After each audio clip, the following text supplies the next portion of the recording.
앞서 일본은 수출 제한 조치의 이유로 우리나라에 수출된 물품이 북한에 넘어갔을 가능성을 거론해왔는데요. 하지만 유엔 자료를 보면 상황은 정반대입니다. 대북 수출 규제 품목인 사치품뿐만 아니라 군사용으로 전용될 수 있는 물품들까지 여러 차례 일본에서 북한으로 수출된 것으로 드러났습니다. 박병한 기자의 보도입니다.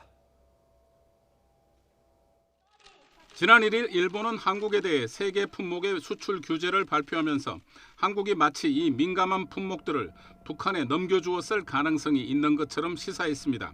安全保障を目的に輸出管理を適切に実施する観点からその運用を見直すものであり、輸出管理というのは安全保障上の非常に機微なことでございますので。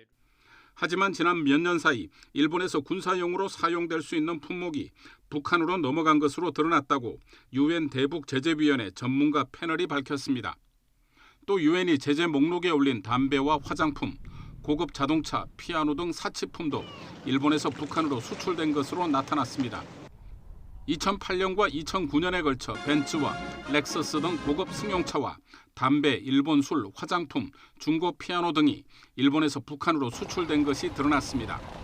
북한 노동신문은 2015년 2월 7일 군함에 탑재된 대함 미사일 발사 시험 사진을 공개했는데 사진에 실린 군함의 레이더가 일본 회사 제품으로 확인됐습니다.